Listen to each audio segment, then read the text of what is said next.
Bonjour, remontons dans le temps et découvrons comment l'empereur Wengdi établit le premier calendrier lunaire chinois en 2637 avant Jésus-Christ. Et voyons comment ce calendrier lunaire, jusqu'à nos jours, célèbre bientôt l'année 4715. Donc fêtons ensemble le Nouvel An chinois et bienvenue dans la culture de l'événement.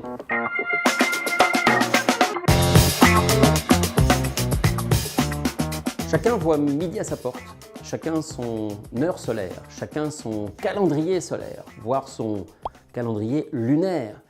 Depuis bien longtemps, on calcule notre temps d'après le soleil. Il est notre repère indispensable et il nous donne l'heure du jour. Et la lune alors? Bien la lune aussi. Elle participe à la division du temps au niveau de l'année avec ses mois lunaires. De lunaison en lunaison, c'est-à-dire de pleine lune en pleine lune, avec des mois de 29 jours et demi, donc ce qui nous donne une année lunaire de 354 jours. Alors, les Chinois conservent un calendrier établi depuis un empereur il y a bien longtemps, au XXVIIe siècle avant Jésus-Christ, l'empereur Wengdi. Là, nous sommes en 2637 avant Jésus-Christ. Et si on fait un petit calcul avec l'année 2017 par exemple, et si on ajoute 2637, cela fait 4654. Alors que les Chinois entrent le 28 janvier 2017 dans l'année 4715. Et 4715, par rapport à 4654, donne une différence de 61 ans. Nous avons un écart de 61 ans qui s'explique très facilement, car l'année solaire est de 365 jours, un quart, et l'année lunaire de 354 jours. Donc nous avons bien 11 jours de différence. Eh bien, siècle après siècle, on va multiplier l'ensemble de ces 11 jours chaque année et on va tomber sur 61 ans d'écart au niveau de la différence entre les deux calendriers. Ce qui fait qu'on voit que les Chinois, d'un point de vue du calcul de leur fête de Nouvel An, va célébrer ainsi chaque année le retour du printemps. Là est leur fête la plus importante, d'un point de vue de ce Nouvel An qui se calcule du premier jour du premier mois lunaire, entre le 21 janvier et le 19 février de chaque année. Et l'année du singe, par exemple, a commencé le 8 février 2016, ils étaient en 4714. Et puis on va avoir l'année du coq qui commence le 28 janvier 2017, et pour passer donc en 4715.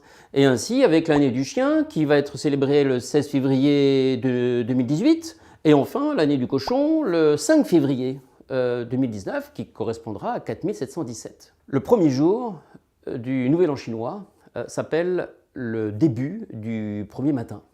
C'est le moment où les familles se réunissent afin d'apporter des offrandes aux ancêtres, aux dieux.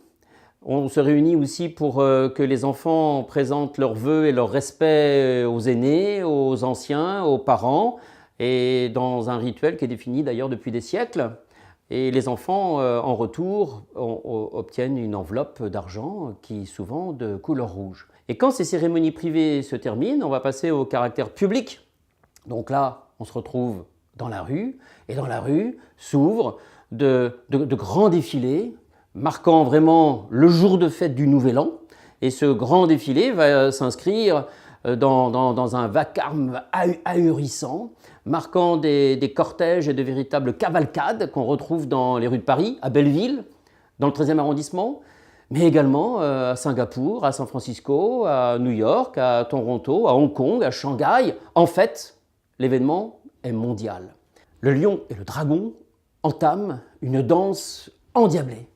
C'est vraiment le moment où cette danse est rejointe par un vacarme de tambours, de gongs et de pétards, de tous ces milliers de pétards en grappes entières qui vont permettre de marquer ce passage, car aussi les pétards vont chasser les mauvais esprits de l'année passée. On a bien ainsi les Chinois de Chine, comme les Chinois d'outre-mer qu'on retrouve dans toutes les villes occidentales, qui vont vraiment célébrer ce moment qui est attendu désormais en tant qu'événement par toute la population. Et l'ensemble de ces fêtes se termine au 15e jour avec le festival des lanternes. Ces lanternes, ces lampions qui en cortège vont s'illuminer en défilé et durant la nuit tombée. Et chacune de ces lanternes de papier va être décorée à la fois de signes du zodiaque, des animaux du zodiaque chinois, que l'on retrouve aussi avec des références mythologiques. Et chacun doit ensuite laisser échapper chacune de ces lanternes qui doit s'élever petit à petit, constituant un balai magnifique et s'élevant directement vers le ciel. On est donc là dans le moment crucial qui marque réellement cet événement et qui va se terminer, concrétiser par un feu d'artifice. Bouquet final.